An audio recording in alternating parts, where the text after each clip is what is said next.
Entonces, hoy día es la clase 4, donde vamos a hablar un poco sobre las preguntas que se hacen los economistas en las investigaciones que plantean y qué tipo de evidencia proveen para responder a esa pregunta de investigación. Entonces, ya hemos visto que según algunos autores decían que los economistas, más que otros académicos, necesitaban escribir para comunicar sus resultados porque necesitamos transformar las ecuaciones, la lógica, cómo se relacionan las variables a texto para que el común de las demás personas que no son economistas puedan entender lo que queremos demostrar.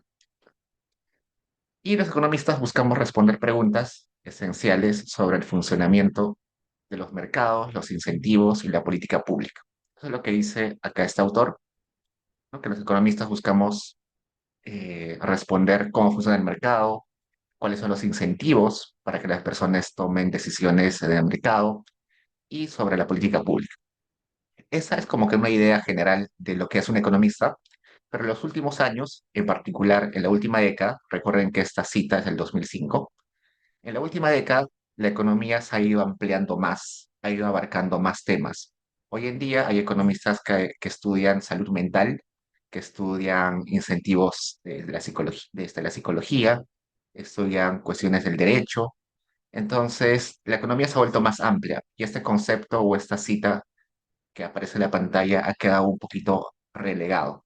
Hoy en día, los economistas estudian cualquier decisión que tomen las personas donde haya la necesidad de balancear costos y beneficios, donde haya la necesidad de satisfacer necesidades con recursos limitados. Y eso está en todos los aspectos de la vida de las personas, como les comenté en la primera sesión, inclusive en nuestras vidas de pareja, en nuestras vidas de familia, en la dinámica con los amigos, en la sociedad en general, está, está la necesidad de tomar decisiones.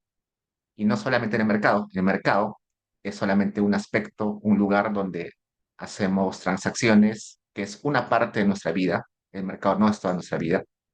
Es indispensable estar en el mercado, interactuar en el mercado, es parte de la sociedad, pero hay otros aspectos donde también tomamos decisiones y ahí también entra la economía a cuestionarse e investigar.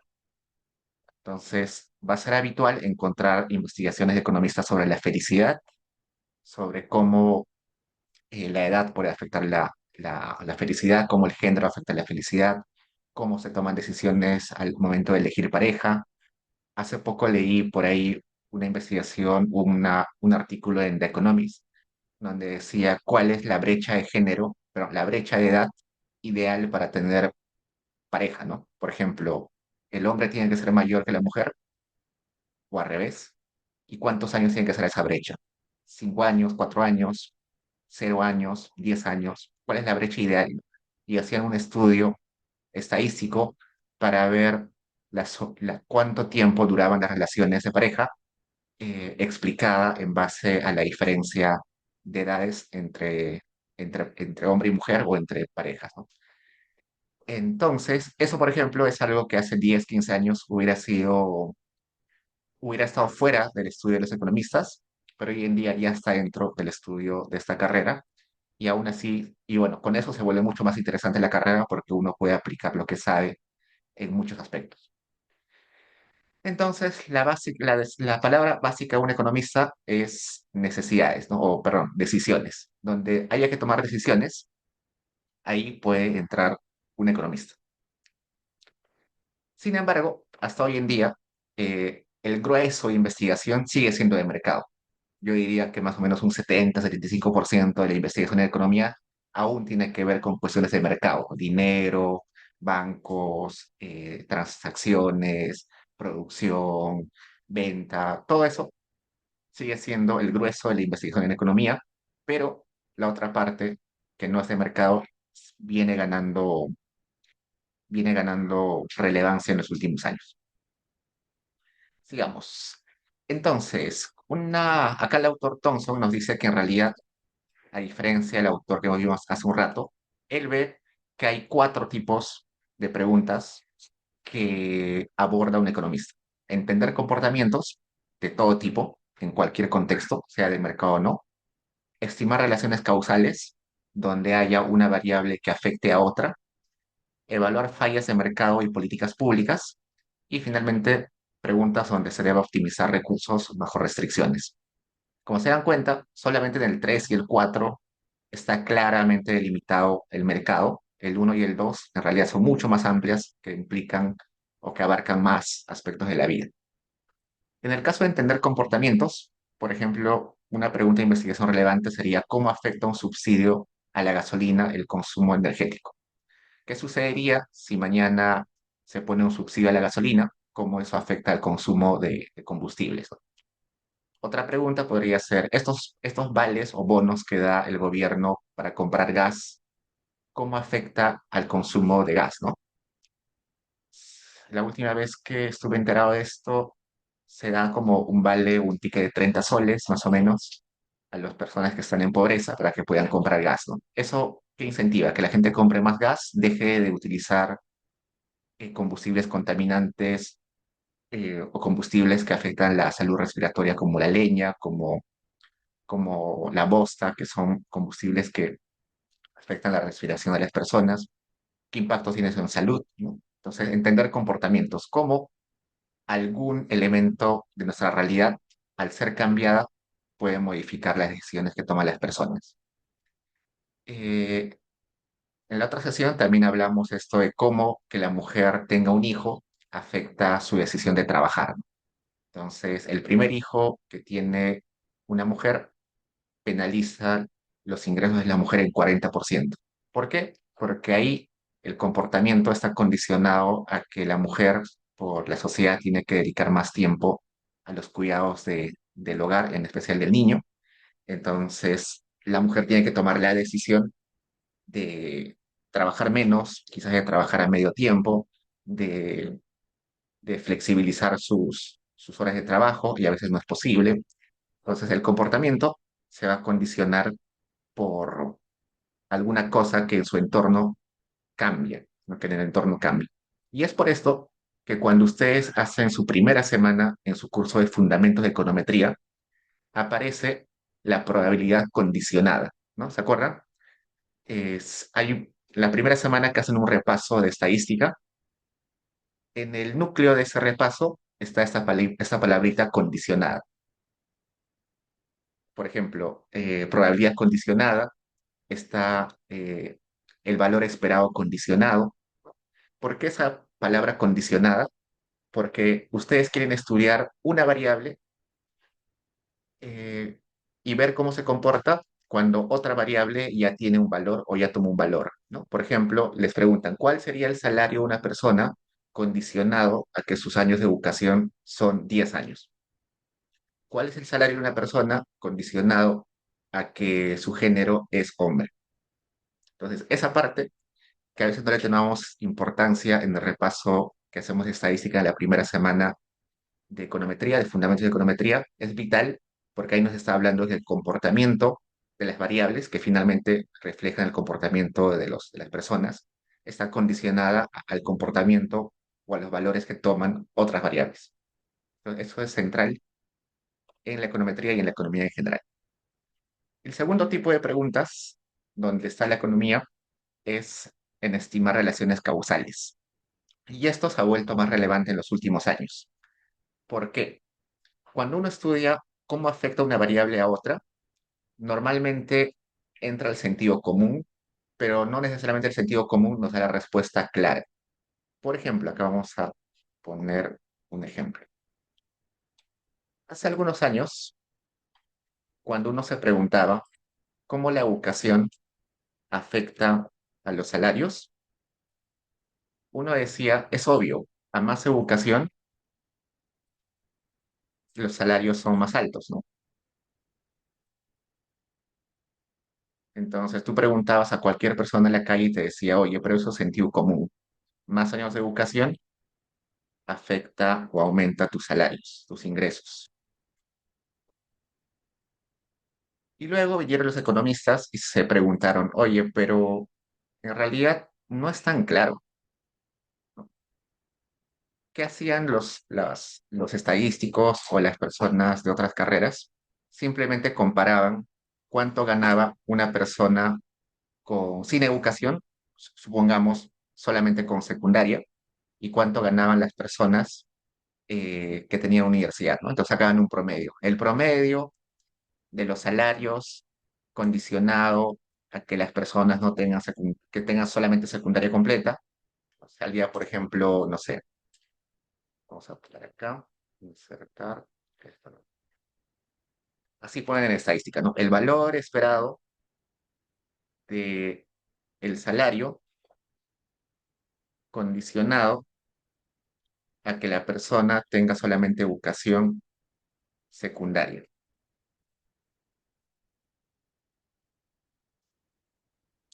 Entonces, eso es el salario que esperaría tener una persona con educación secundaria solamente. Y eso es un promedio, ¿no? Solamente sacó el promedio de todas las personas, el promedio del salario de todas las personas con secundaria. Y también sacaba el valor esperado del salario para aquellas personas que tenían educación universitaria.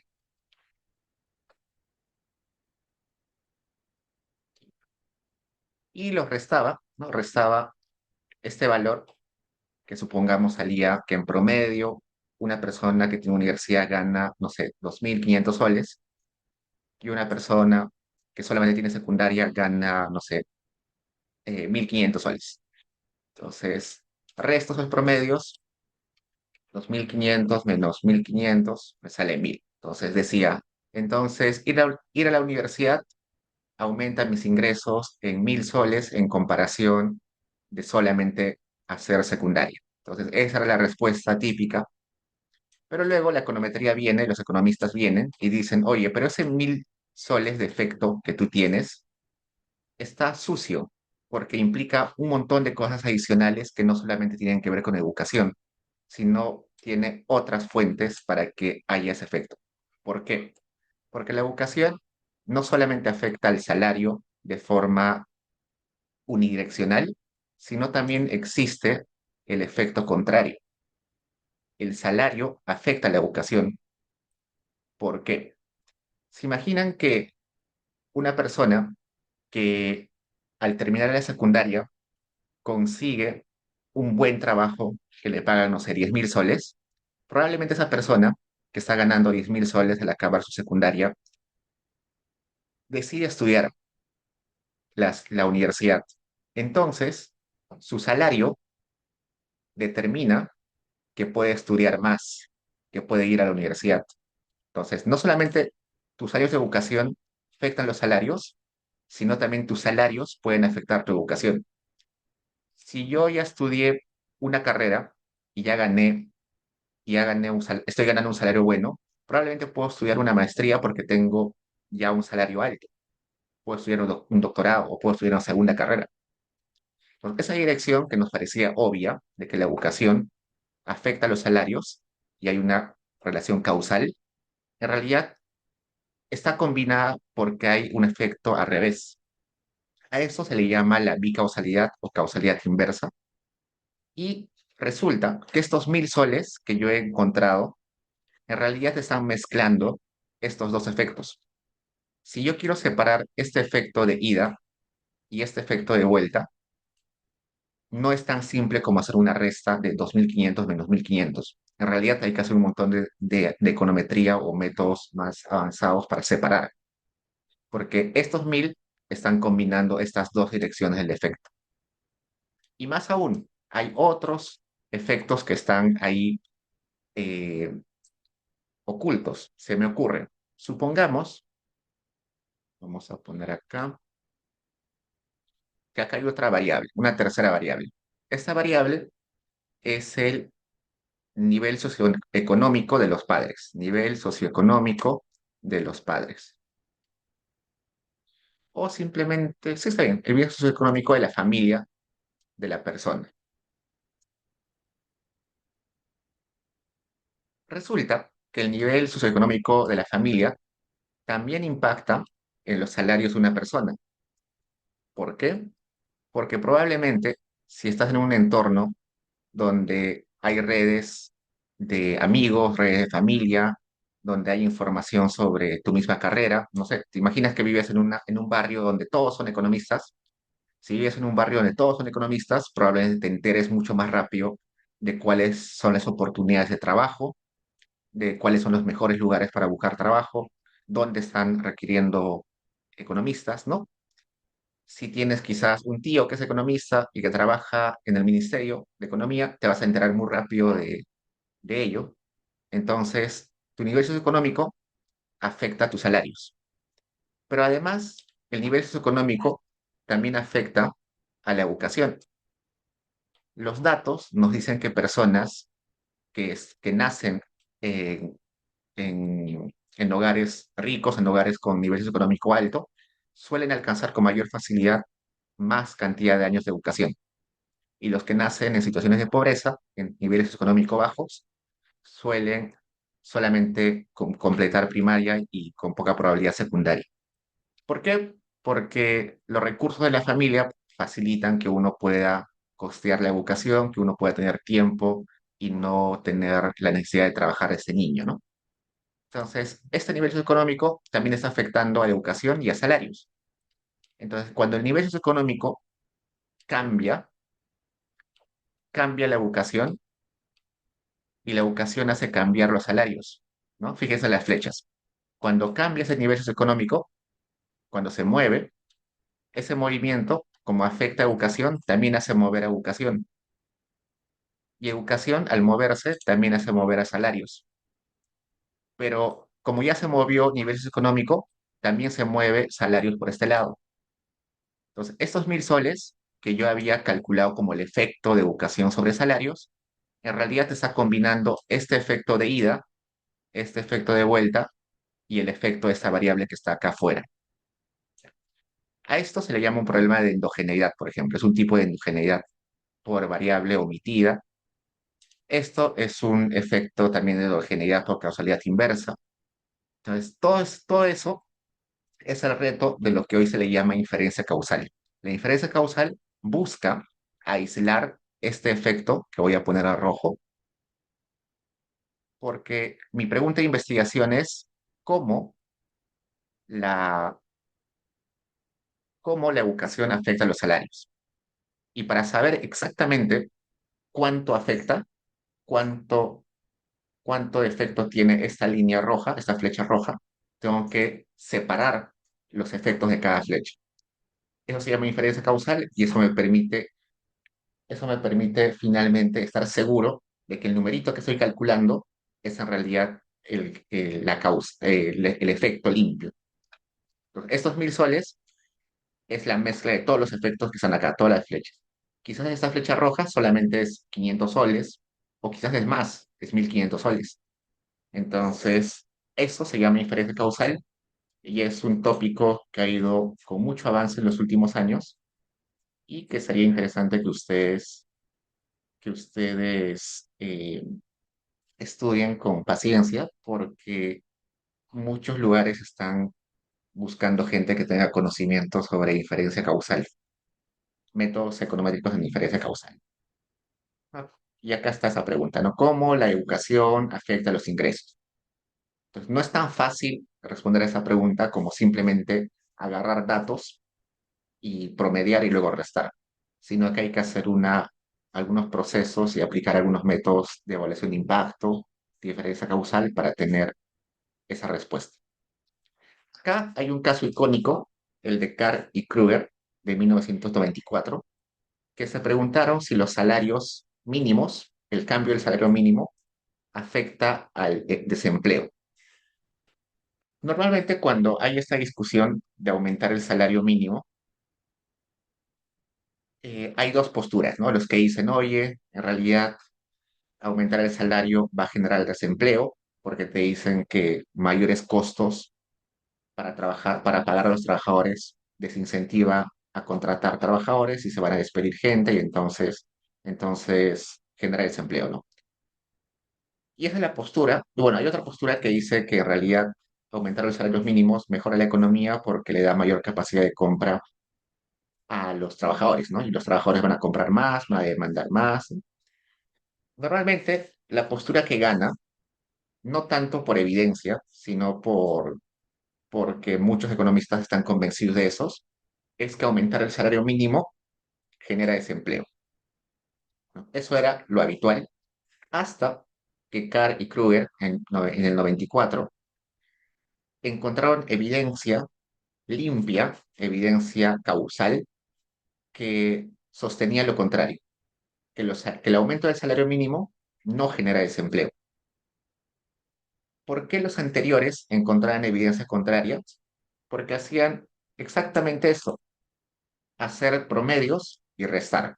Lo que hacían ellos era simplemente agarrar el salario antes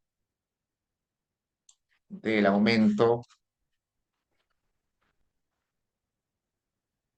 ¿no? El tiempo, acá vamos a ver, tiempo es igual a antes, ¿no? Entonces sacaban el salario antes de aumentar el salario mínimo, bueno, no sería el desempleo, ¿no? El desempleo antes de aumentar el salario mínimo, ¿cuánto era? No se calculaban que el desempleo era 20%. Y luego calculaban el desempleo promedio, no sé, de todos los distritos, de todos los departamentos, de todos los condados, después de implementar el aumento del salario mínimo.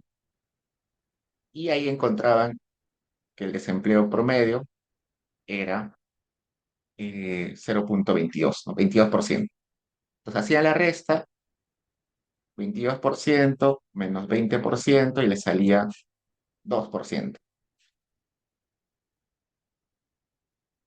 Entonces decían, entonces, como el desempleo ha aumentado 2% después de haber implementado el salario mínimo más alto, entonces un aumento del salario genera desempleo, ¿no? Eso era la evidencia que normalmente se daba cuando uno trataba de respaldar o encontrar evidencia sobre el aumento del salario mínimo, ¿no? Entonces, la conclusión ahí es que estaba mal aumentar el salario mínimo.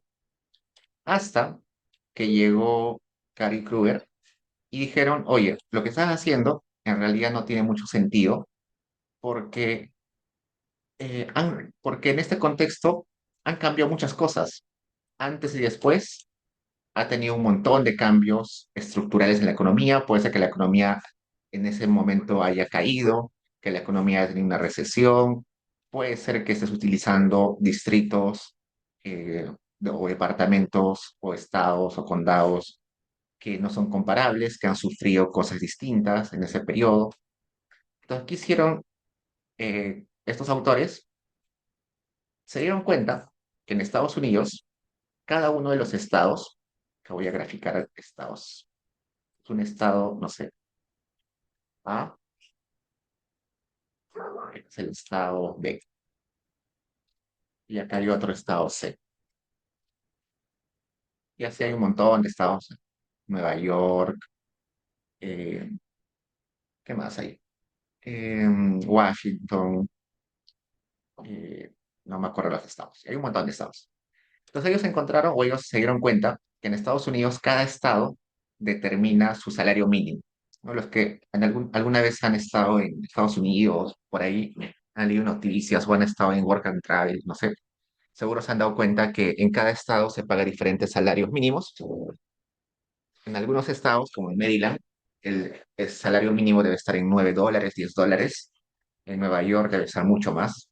La última vez que pregunté estaba a 14, $15, si no recuerdo, la hora. Entonces, en cada estado el salario mínimo es diferente. ¿Por qué? Porque allá eh, es el gobierno estatal el que determina el salario mínimo y no el gobierno nacional, ¿no? Acá en Perú es el gobierno nacional, pero allá no, es el gobierno estatal. Entonces, acá cada uno de los estados tiene un salario mínimo distinto y en un momento se dieron cuenta que un estado, supongamos que el estado C, aumentó su salario mínimo. Y se preguntaron, oye, ¿con quién comparo el desempleo? ¿Qué estados me sirven para hacer esa comparación? Y se dieron cuenta que había un estado muy cerca que era muy parecido al estado C.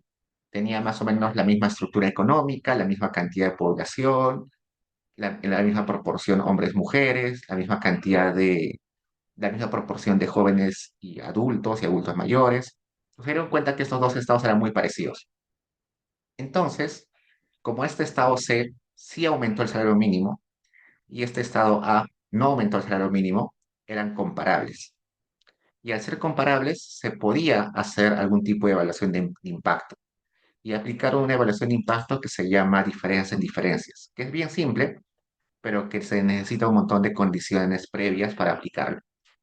Y cuando aplicaron ese método de diferencia causal, que se llama diferencias en diferencias, se dieron cuenta que el desempleo no cambió en nada cuando el estado C aumentó el salario mínimo. Y esa evidencia es una evidencia muy fuerte. Es una evidencia que al ser, al comprobar causalidad, al comprobar causalidad,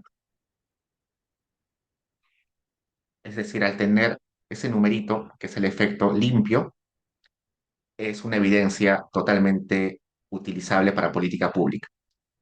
Y con eso ellos desmitificaron esa idea previa, bueno, que hasta hoy en día también algunos la tienen, de que aumentar el salario mínimo genera desempleo.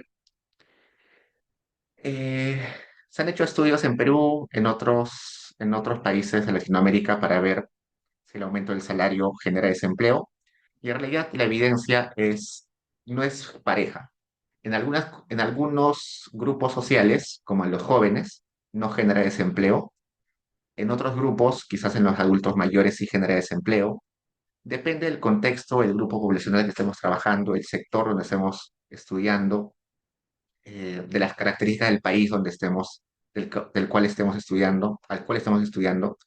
Depende de muchas cosas para finalmente llegar a una conclusión más o menos clara de si el salario mínimo afecta o no afecta al desempleo.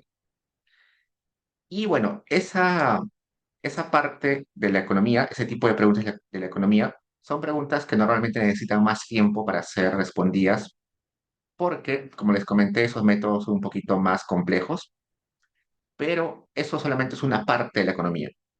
Eso no implica que todos debamos hacer estudios causales, también se pueden hacer estudios no causales y normal, solamente que hay que tener cuidado al momento de explicar los resultados. Luego, el tercer tipo de preguntas que aborda la economía es esta: evaluar fallas de mercado y políticas públicas. Acá me faltaría fallas también de Estado o fallas de gobierno. Fallas de Estado, fallas de gobierno. ¿Qué son fallas de mercado? Cualquier situación donde ustedes o donde el mercado no cumpla los supuestos de competencia perfecta, ¿no? ¿Se acuerdan que cuando llevaron su primer curso de economía, para que un mercado sea de competencia perfecta, tenía que cumplir varios supuestos, ¿no? Por ejemplo, que los bienes sean homogéneos, que haya un montón de empresas y un montón de compradores, que no haya barreras de entrada ni barreras de salida al mercado, que los costos de transacción sean cero, que la información sea perfecta y completa, ¿no? Un montón de supuestos para que el mercado sea perfecto, para que sea, o sea, de competencia perfecta. Si uno de esos supuestos se viola, entonces hay falla de mercado.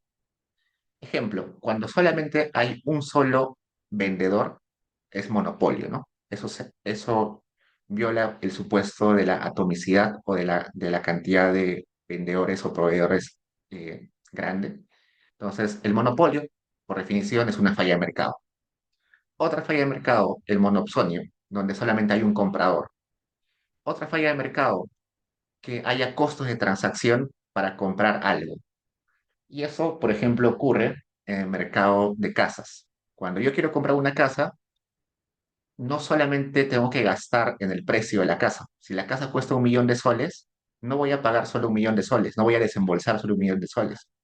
Tengo que desembolsar dinero en pagar al notario, tengo que desembolsar dinero en pagar los trámites de la superintendencia de registro, tengo que pagar al arquitecto o al ingeniero para que vea si la casa está en buen estado, tengo que invertir tiempo para ir a averiguar si los papeles en la casa están en regla, ¿no? Todo eso se llama costos de transacción que no son cero, que implican que además de pagar el precio, tengo que asumir costos adicionales de transacción.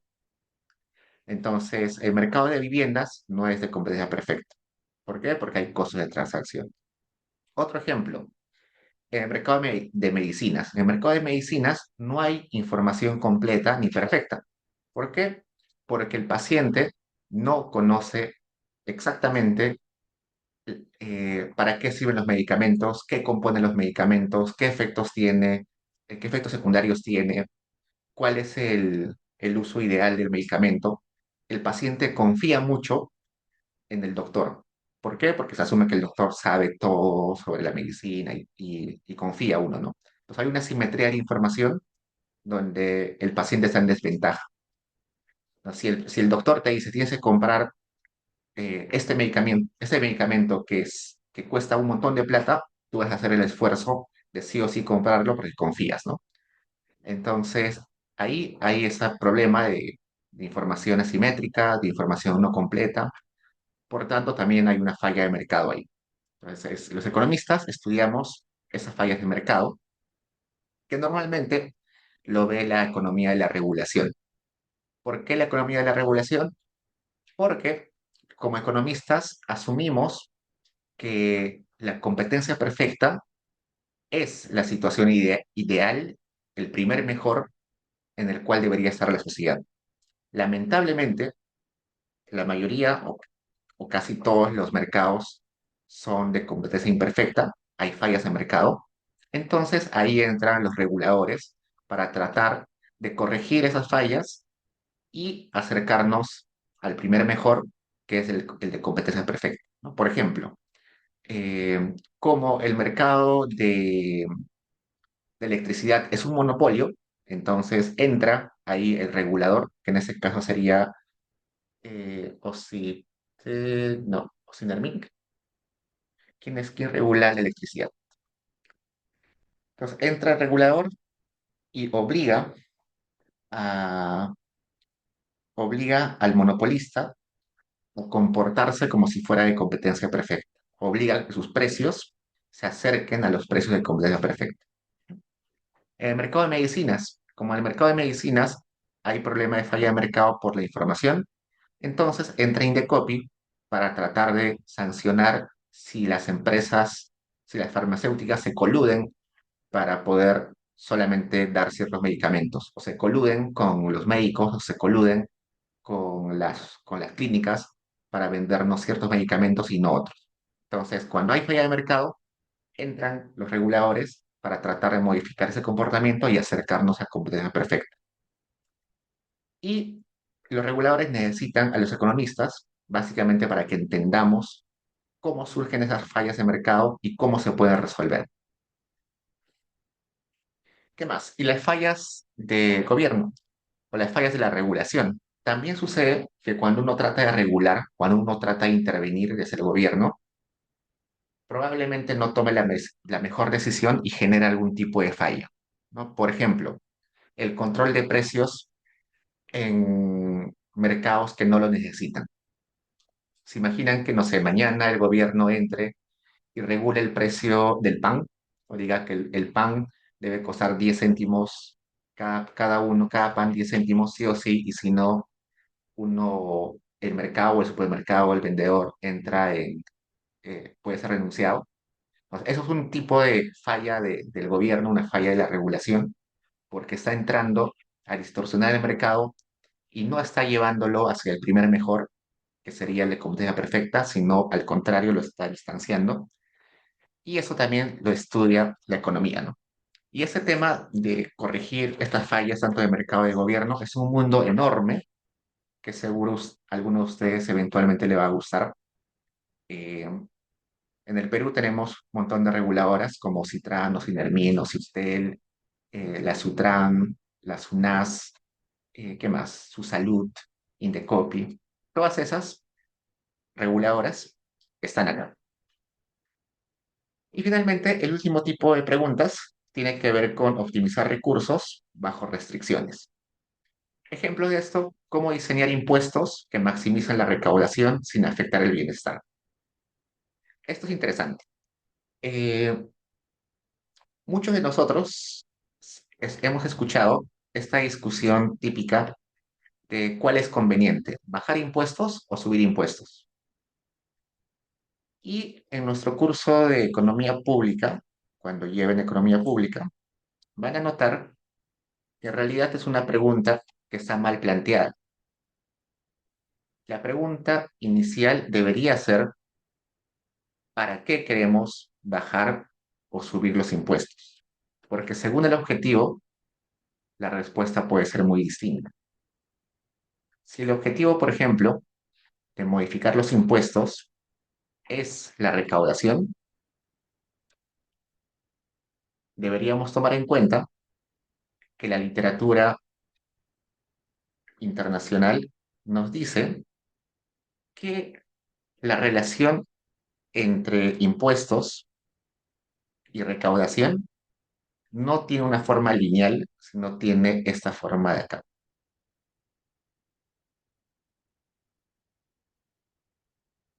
Tiene esa forma. ¿Por qué? Entonces, antes de responder por qué, si mi objetivo es la recaudación, maximizar la recaudación, y para eso tengo que modificar los impuestos, lo primero que me debería preguntar es, ¿dónde estoy acá? Si estoy acá, probablemente debería aumentar los impuestos para recaudar más. ¿Hasta dónde? Hasta acá. Si inicialmente los impuestos están acá, la respuesta sería bajar los impuestos para llegar acá, ¿no? Entonces, eso es algo que olvidamos en la discusión. La discusión de impuestos se vuelve normalmente ideológica. Por ideología normalmente decimos no impuestos porque eso distorsiona las decisiones de las personas, de las empresas. Pero en realidad la pregunta no es, la pregunta inicial debería ser, primero, ¿cuál es el objetivo de los impuestos? Y segundo, ¿dónde estamos? ¿Estamos acá o estamos acá? ¿El 18% del IGB está acá o está acá? ¿Y por qué esta relación tiene esa forma? Porque nos dice que en esta, a ver, vamos a señalar, en esta parte de acá, las empresas y la economía en general puede soportar más impuestos porque la economía es dinámica. Aumentar impuestos no afecta, bueno, el beneficio de aumentar impuestos es mucho más grande que la pérdida en producción que se tiene por aumentar los costos de impuestos. Entonces, acá aumenta la recaudación, se aumentan los impuestos. Pero acá, en esta parte, es al revés. Los impuestos son tan grandes que ya están siendo costos muy altos que superan los beneficios de la recaudación. O sea, la productividad ya no puede soportar esos impuestos altos. Entonces, esa pregunta entra dentro de este tema. ¿Por qué? Porque en realidad los impuestos tienen que ser, los impuestos están restringidos a esta condición, ¿no? A esa condición de que la relación de recaudación e impuestos no es una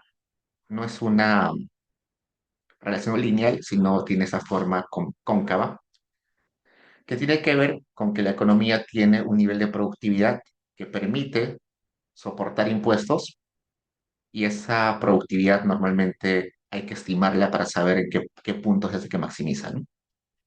Esto tiene un nombre, ya me olvidé, esta curva tiene un nombre, la curva de, a ver, vamos a buscar por acá. Y muy pocas personas han hecho estudios sobre esa curva, básicamente porque es muy difícil medirla, se necesitan muchos datos, mucha información para medir exactamente cuál es el punto. Y a veces da un poco de pena que no se pueda estimar o que nadie se haya tomado el tiempo de estimar, porque solucionaría muchas discusiones sobre impuestos, saber exactamente cuál es este punto, ¿no? La curva se llama la curva de Laffer, la curva de Laffer, que ya está más o menos comprobado que es así la curva, solamente que para cada país esta joroba está más a la izquierda, más a la derecha, ¿no? Pero que tienes sí o sí esa forma, sí es cierto. Entonces, todo eso entra dentro de esa pregunta, ¿cuál? ¿Qué más? Luego, ¿qué fuentes de evidencia se proporcionan cuando uno hace una investigación? Primero, uno presenta los modelos teóricos. Los modelos teóricos son aquellas relaciones, aquellas explicaciones que nos ayudan a modelar cómo las variables interactúan entre sí, ¿no? Por ejemplo, el modelo teórico detrás de esta curva de Laffer tiene que ver con productividad de las empresas. Esa productividad les permite generar utilidades, ganancias. Esas utilidades tienen que ser mayores a los impuestos para poder solventarlos. Llega un momento en el cual esa diferencia no es tan grande que llegamos a esa parte de la curva, ¿no? Entonces, detrás de esa curva hay una teoría, un modelo que nos habla de productividad, que nos habla de esa brecha de productividad, de ganancias con impuestos. Todo eso es el modelo teórico que simplemente nos explica cómo interactúan las variables. Y luego la evidencia cuantitativa y la evidencia cualitativa. En economía, normalmente vamos a ponernos del lado de esta parte, la cuantitativa. Como les comenté en la sesión anterior, es raro que en nuestro departamento de economía se acepten tesis que no hagan econometría, que no utilicen datos duros. Entonces, esto es bastante importante para nosotros.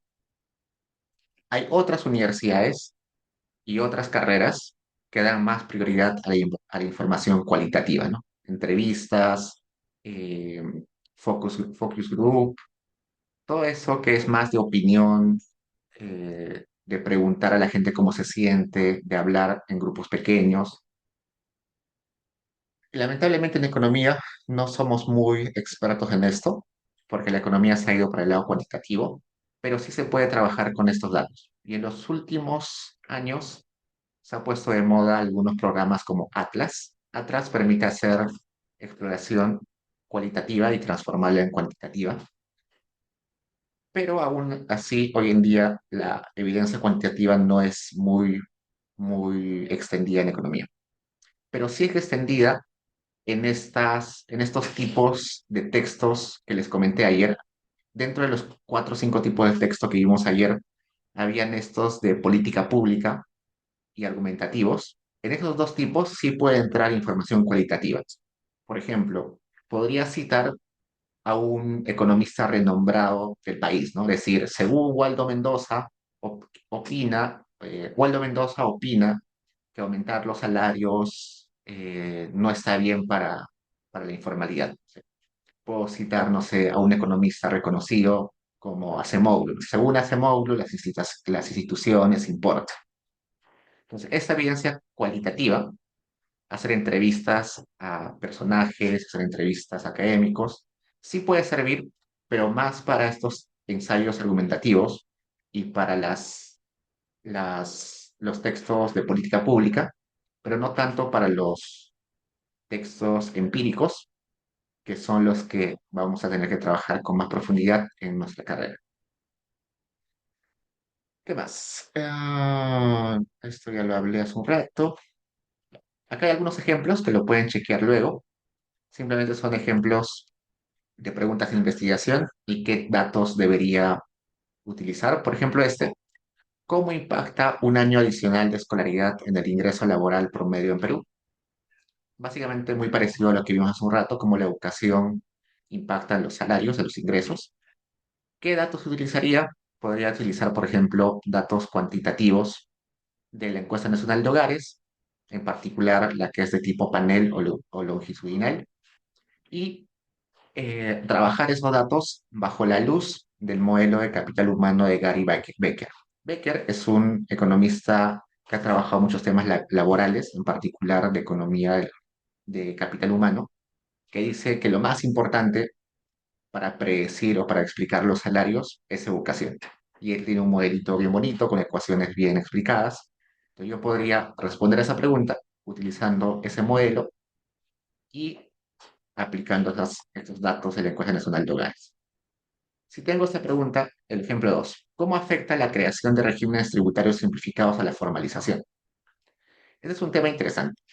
En el Perú existen cuatro regímenes tributarios. el régimen general, el régimen MIPE, el RUS y el RER. Son cuatro regímenes que inicialmente eran uno, inicialmente solamente existía uno régimen general, pero en los siguientes años, en los últimos 25 años, se han creado más regímenes para supuestamente eh, darle beneficios o facilidades a las pequeñas empresas. ¿Por qué? Porque habían empresas muy chiquitas que no podían ni siquiera asumir el costo de inscribirse en la SUNAT, ¿no? Porque para inscribirse en la SUNAT hay un procedimiento que cuesta plata. Uno tiene que primero separar su nombre, pagar por la reserva de ese nombre, luego tiene que hacer una minuta, hacer, revisar esa minuta por un abogado o notario, llevarla a la SUNAT, esperar, pagar el trámite. Es un trámite largo para que uno pueda inscribir su empresa. Entonces, como es costoso formalizarse y después de formalizarse hay que pagar un impuesto que en el Perú es 29,5% como máximo de las utilidades, como es costoso, en los últimos años se han creado regímenes especiales para reducir esos costos y darles esos beneficios para que se formalicen las empresas chiquitas. Por ejemplo, el régimen más chiquito, que es el RUS, eh, el trabajador solo tiene que ir y decir quiero registrar, pero la empresa tiene que ir y registrarse nada más, sin ningún costo. Y solamente paga, creo que son 30 soles mensuales, nada más. Venda un montón o no venda nada, solo tiene que pagar 30 soles mensuales. Es un impuesto fijo, nada más. Y no tiene que llevar libros contables, no tiene que tener contador, no tiene que tener registros, nada. Solamente es pagar 30 soles al mes y ya está, nada más. Entonces, hay tres regímenes simplificados que tienen esa lógica. Sin embargo, muchas personas creen que esos regímenes simplificados incentivan a la informalidad. ¿Por qué? Principalmente porque las empresas tienden a ser enanas en el tiempo. ¿Qué quiere decir? Si yo estoy creciendo, mi empresa está creciendo y está pagando solamente 30 soles al mes, llega un punto en el cual vendo tanto que debería eh, trasladarme a un régimen más grande, porque el RUS es un régimen solamente para empresas chiquitas. Como estoy creciendo, entonces la SUNAT me va a decir, oye, tú tienes que cambiarte ahora a régimen general, donde tienes que llevar libros contables, tienes que contratar un contador, tienes que tener tus registros, llevar tu facturación en orden. Entonces hace más costoso. ¿Qué hace el dueño de esa empresa? Dice, ah, no, yo no quiero tener más costos. Mejor parto mi empresa en dos. Entonces, parto mi empresa en dos para que en teoría sean dos empresas chiquitas, entonces ya no tengo que pasar al régimen general. Luego esas empresas chiquitas crecen, eh, ambas crecen y ahora ambas tienen que entrar al régimen general que han crecido. ¿Qué hace la empresa? ¿Qué hace el dueño de la empresa? Las parte. Ahora se quedan cuatro empresas. Hay cuatro empresas ahora. A eso se le llama enanismo empresarial, enanismo de las empresas. Y según muchos economistas, que esos regímenes simplificados existan, genera eso, que se vuelvan enanas las empresas y que contraten personas, contraten informales, trabajadores informales sin contratos y beneficios, porque como no son revisados, no tienen que tener libros contables, no tienen que tener eh, registros, entonces es mucho más fácil para esas empresas contratar a trabajadores informales sin beneficios laborales. Entonces, una pregunta que sería interesante es eso, ¿no? ¿Cómo esas empresas, cómo esos regímenes tributarios que nacieron con la idea de favorecer a las empresas chiquitas, finalmente pueden tener efectos contrarios, efectos no esperados como aumento de la informalidad? ¿Qué datos debería utilizar ahí? Podría combinar muchos datos, por ejemplo, datos sobre la SUNAT, ¿no? El MEF coordina, el MEF tiene información sobre ingresos tributarios, la SUNAT tiene información sobre las empresas que existen, cuántos trabajadores, cuánto pagan a cada trabajador. También podría incluir la ENAO porque hay información de los ingresos de los formales e informales. Entonces, es una pregunta interesante que podría contestar con esas fuentes de información. Luego, el ejemplo 3: subsidios al transporte público. ¿Qué impacto tienen los subsidios al transporte en la productividad laboral en Lima? Entonces, muchas personas demoran o gastan muchas horas al día en llegar a sus lugares de trabajo, ¿no? Uno pierde 2, 3 horas en el bus para llegar a su trabajo y evidentemente eso desmejora la productividad de las personas porque llegan cansadas a sus trabajos, no tienen tiempo para descansar en sus casas, están estresados, su cuerpo está desgastado, entonces es un problema. ¿Qué sucedería si el Estado da algún tipo de subsidio al transporte? ¿No? Por ejemplo, puedo darle 100 soles a cada persona para que se movilice al mes. ¿Eso puede mejorar la productividad laboral? Sí, quizás si me dan 100 soles al mes puedo ir en taxi y ya no en bus. Quizás puedo comprarme una bicicleta y ya no tengo que estar en el bus. Quizás me puedo mudar a un lugar más cercano para no tener que ir en bus, ¿no? Si me dan un subsidio, quizás puedo mejorar mi situación y ser más productivo eventualmente. Lamentablemente, información sobre eso no existe. Que yo sepa, no hay ninguna encuesta, ni censo, nada, ninguna base de datos que pueda permitirme responder esa pregunta. En esos casos, cuando no hay información disponible, lo que uno tiene que hacer es levantar sus propios datos, lo que se conoce como información primaria, información que yo he levantado por mi propia cuenta. ¿Cuál es el problema con la información primaria? Que al menos en la economía no es un recurso muy utilizado y no es tan convincente como información secundaria que ya ha sido levantada a gran magnitud, ¿no? Por ejemplo, la información de la ENAO es secundaria. ¿Por qué? Porque ha sido levantada por otra persona, en este caso el INEI, y ha sido estandarizada, replicada en varios años. No es información que yo he levantado, es información que ha levantado otro. Y como es una base de datos, una encuesta ya estandarizada, uno confía mucho en ella y también confía en ella porque tiene mucha información. Más de 30.000 hogares son encuestados al año. Mientras que si yo levanto mi propia encuesta, que serían datos primarios, porque son míos, yo los he levantado, probablemente no pueda encuestar a mucha gente porque es muy costoso. Imagínense encuestar a 30.000 hogares, es imposible. Seguro voy a encuestar solamente a unas 20, 30 personas, y si quiero encuestar a más, probablemente lo haga por internet y no lo haga presencialmente, y hacerlo por internet genera sesgos. Entonces, las encuestas primarias en economía no son tan confiables y por eso no se usan mucho. Y al menos en nuestro departamento de economía es raro que salga una tesis con información primaria.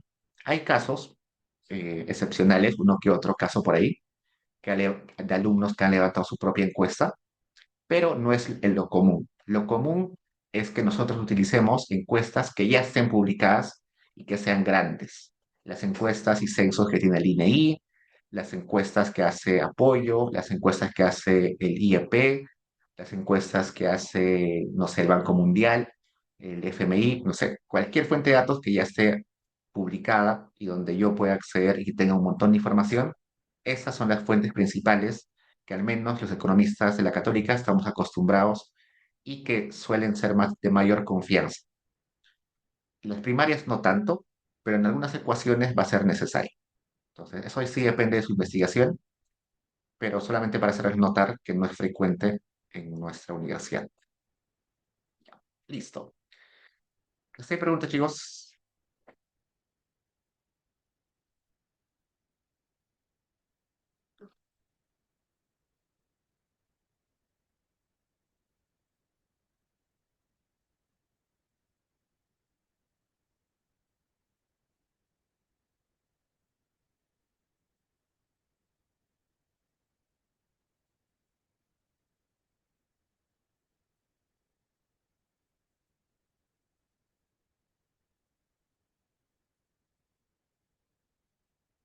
Ya, chicos, entonces, eso. Como se han dado cuenta, la sesión de ayer y de hoy han sido muy teóricas, generales, que solamente las quería plantear para verbalizar algunas cosas que quizás muchos no tienen claro, ¿no?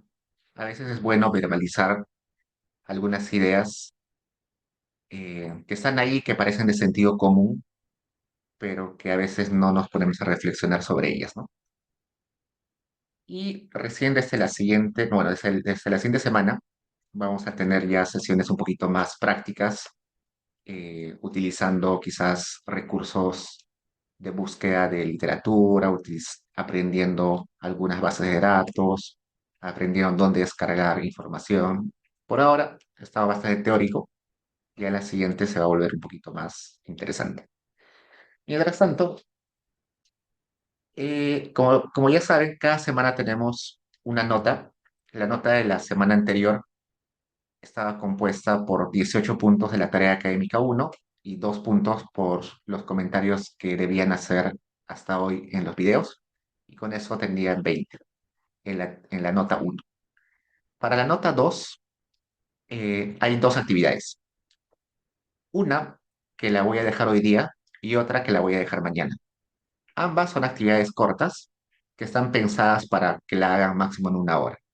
Por ejemplo, hoy día ya son las 8:20, tienen hasta las 10 para avanzar la actividad, y si no, ya lo hacen mañana, porque en realidad esta actividad la tienen que entregar el lunes recién, así que tienen tiempo, pero pueden aprovechar esta hora y media que queda para avanzar. Y es como les comenté, está pensado para hacerlo en una hora como máximo. Entonces, acá está la actividad y vamos a leerla conmigo para que esté claro y me pregunten en caso haya dudas. Acá vamos a ponerle 27, el 27 de enero. La fecha máxima de entrega es el 27 de enero a medianoche, el lunes, ¿no? 27 de enero, lunes. La entrega es por Paideia, es individual y vale 10 puntos. Es la mitad de la nota de la tarea académica 2. Para esta actividad debe utilizar la misma investigación que seleccionó para la tarea académica uno. Ustedes ya seleccionaron el video, bueno, para el video seleccionaron un paper, una investigación, entonces tienen que utilizar la misma. Ya leyeron esa investigación, ya saben de qué trata, ya hicieron su resumen sobre esa investigación, hicieron el video, ya conocen más o menos la investigación, así que esta tarea académica se les debe hacer muy fácil porque ya conocen la investigación. Y en base a lo que han leído, tienen que responder esas preguntas. La pregunta uno es, ¿cuál es la pregunta de investigación del paper? Entonces, tienen que identificar y transcribir la pregunta de investigación del paper. Puede ser que algunos papers tengan más de una pregunta de investigación. Solamente necesitamos la principal, la que guía todo el paper, la que es el núcleo del paper. Pregunta 2. Explique por qué esa pregunta es importante para la economía y por qué le interesa personalmente. Primero, ¿por qué es importante para la economía? Sobre esto hemos visto la clase anterior y la clase de hoy que la economía se preocupa por este tipo de temas, ¿no? Entonces, posiblemente en esa respuesta de la pregunta 2 tengan que utilizar estos conceptos de acá. ¿No? Y por el otro lado, ¿por qué le interesa a usted ese paper? ¿No? Me pueden contestar ahí, no sé, se me ocurre. Yo quiero especializarme eventualmente en temas de agricultura y por tanto elegí este paper que trata sobre la productividad en las zonas rurales del Perú. No sé, yo quiero ser macroeconomista en el futuro, me interesa mucho cómo interactúa la inflación en la vida diaria de las personas y por eso elegí este paper. Entonces, eso es una motivación más personal para conocer un poquito los intereses de ustedes. Y por otro lado, como ya acá pusimos, ¿por qué es importante para la economía? Luego la pregunta 3. Describa las fuentes que utiliza el paper, bueno, las fuentes de datos que utiliza el paper y identifique qué tipos son, ¿no? Entonces podría ahí poner Este paper utiliza datos de la SUNAT, datos de la ENAU, datos del Banco Mundial y identifico en esas diapositivas si es una fuente de datos cuantitativa o cualitativa. Y comento por qué es cuantitativa o cualitativa.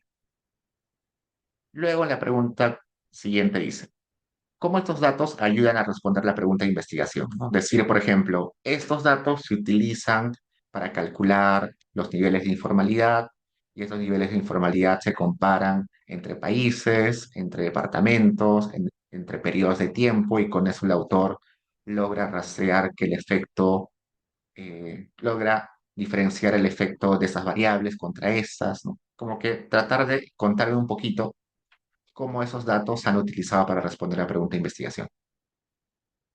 Pregunta 5. Resume los hallazgos más importantes del paper. En un párrafo, en dos párrafos, decirme cuáles son los resultados que encontró el autor. Y la pregunta 6 dice, explique cómo los hallazgos podrían afectar la vida diaria de las personas o comunidades, ¿no? Por ejemplo, encontré que la productividad de los hogares rurales en el Perú es muy baja. Entonces, ¿qué implicancia tiene ello?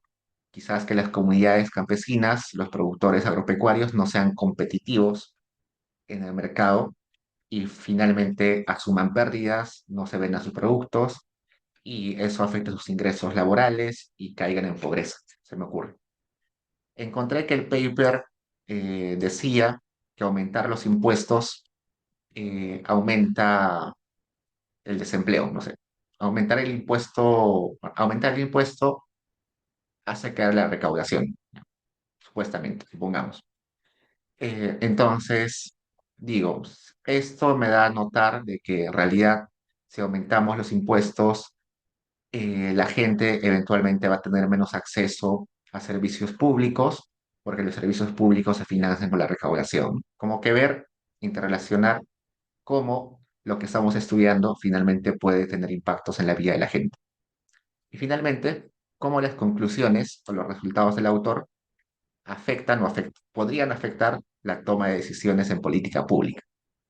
Entonces, si encontré que en el paper decía que aumentar los impuestos está mal, entonces eso implica que las autoridades no deberían aumentar los impuestos porque genera algún tipo de distorsión.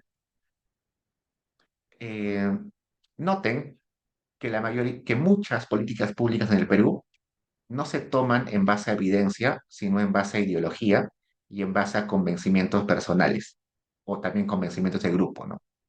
Cuando está esta pregunta, cuando hace unos meses estaba la discusión de si subir o bajar bueno, si subir o mantener eh, el salario mínimo, muy pocas personas aportaban evidencia empírica, evidencia dura de cuáles podrían ser los efectos.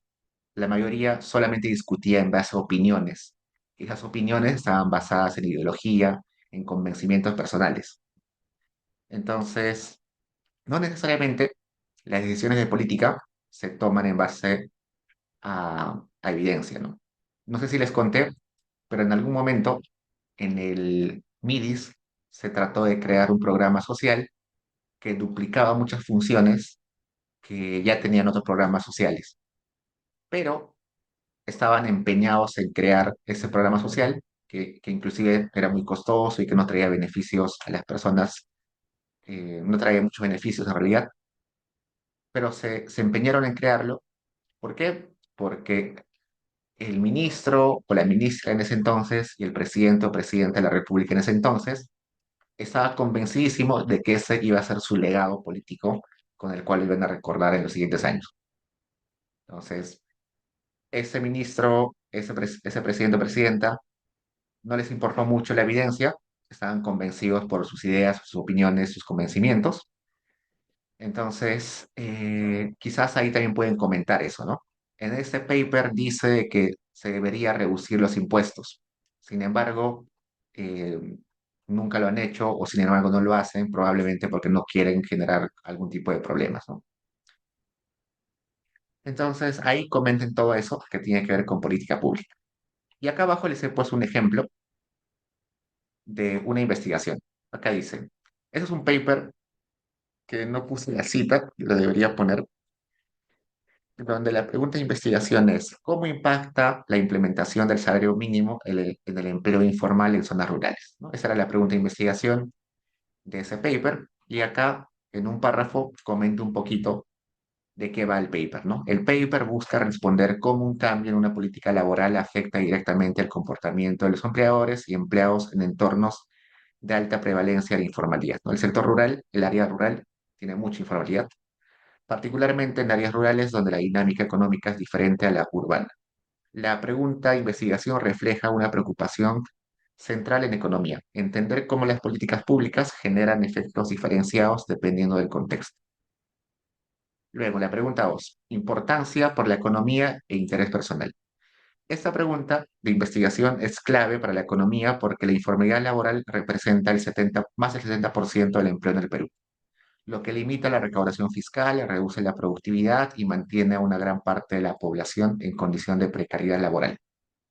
Para el Perú, entender cómo los cambios en el salario mínimo afectan a las zonas rurales puede ayudar a diseñar políticas laborales que reduzcan la desigualdad y mejoren las condiciones laborales sin afectar negativamente el empleo, ¿no? Todo esto tiene que ver por qué es importante esta pregunta para la economía en general.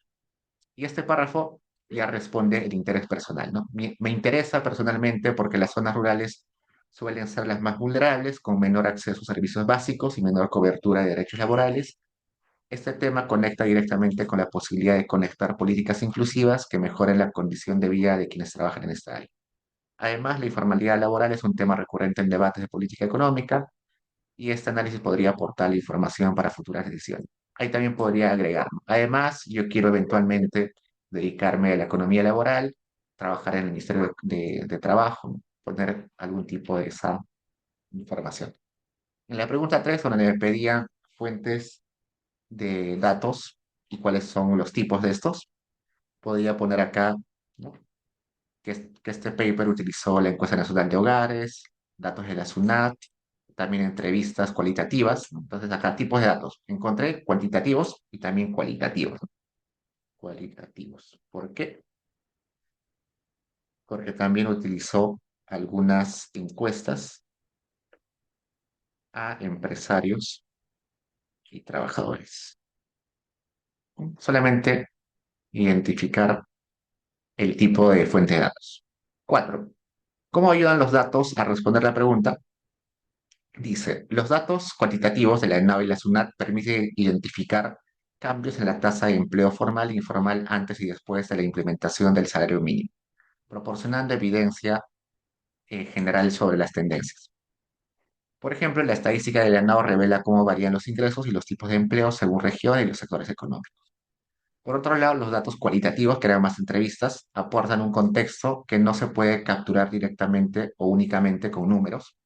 Las entrevistas muestran que en las zonas rurales los pequeños empresarios enfrentan barreras como la falta de acceso a crédito, altos costos administrativos para formalizarse y desconfianza hacia el sistema tributario. En conjunto, esos datos permiten responder de manera integral la pregunta, ya que conectan las estadísticas generales con los factores específicos que influyen en las decisiones individuales de los agentes económicos. Luego, resumen de los hallazgos.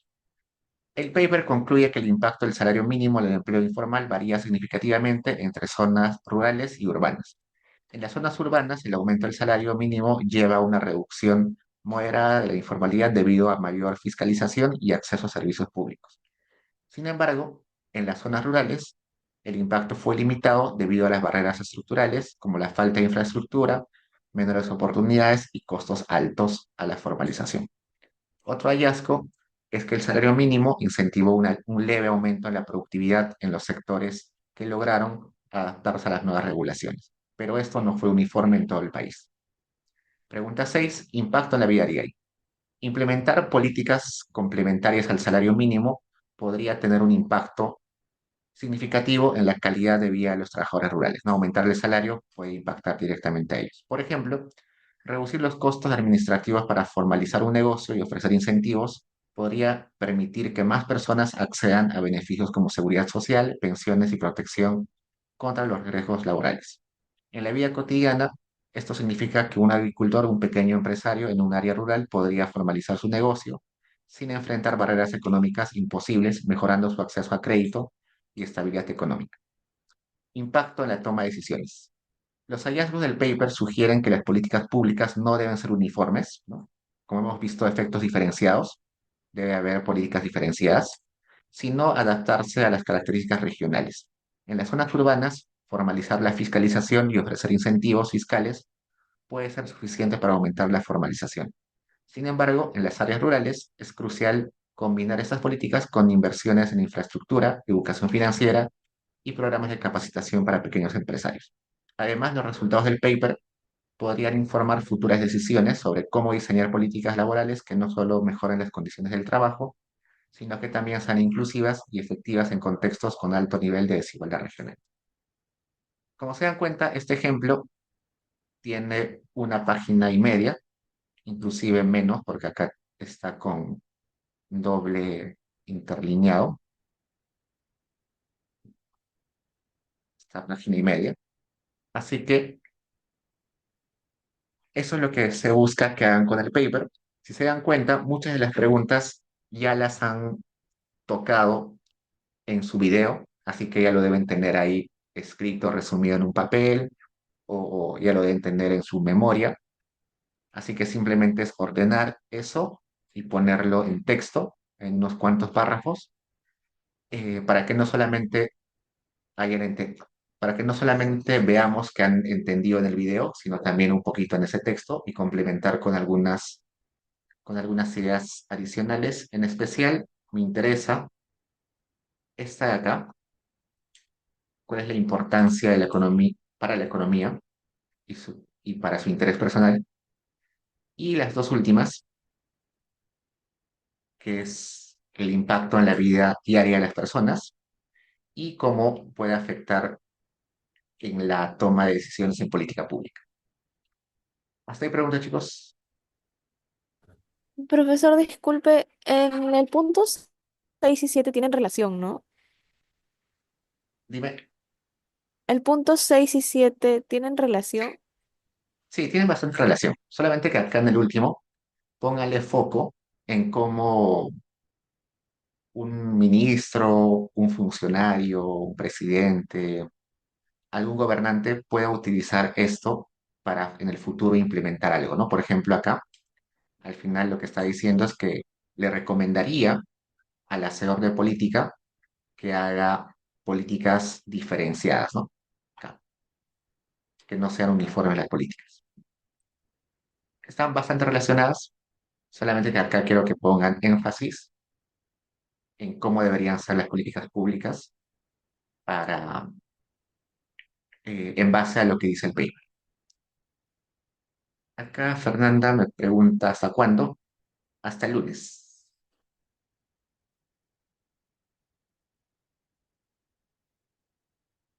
Tienen 4 días, más de 4 días incluso. Ya chicos, preguntas.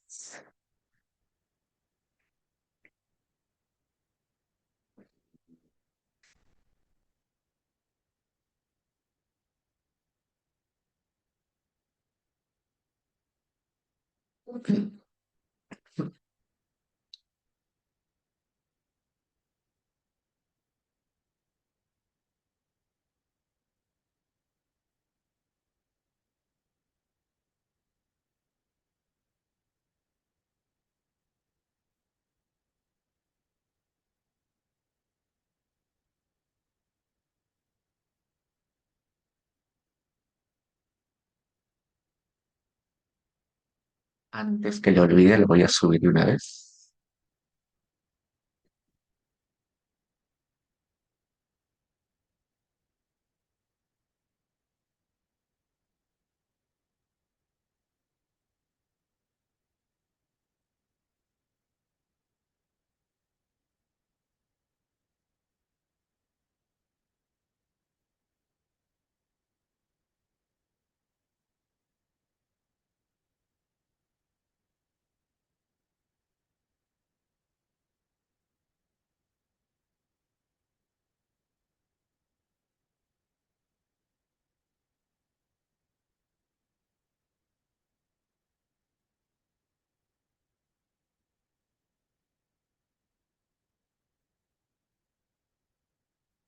Listo, chicos, ya está en Paideia, ya lo pueden ver. Fernanda me pregunta una tarea que hoy, sí, ¿recuerdan que ayer les comenté que 2 puntos a la tarea académica uno era comentar el video o 4 videos que, que sus compañeros entregaron? Ayer, al acabar la sesión, les dije, les comenté que los 2 puntos para la tarea académica uno era comentar 4 videos de sus compañeros. Básicamente, poner cuán fácil se entendió el video, cuán fácil se entendió la explicación y darle algún tipo de recomendación de qué se puede mejorar en el video, ¿no? Y acá veo que en Paideia, en el Excel, ya han llenado bastantes su comentario y solamente eso. Solamente que creo que les dije hasta hoy día a las 7, pero por ahí me pidieron que lo extienda un poco más, así que lo pueden poner hasta medianoche de hoy día.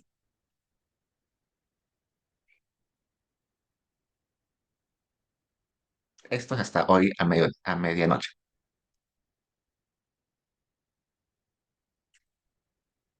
Ok, chicos, preguntas, dudas, inquietudes.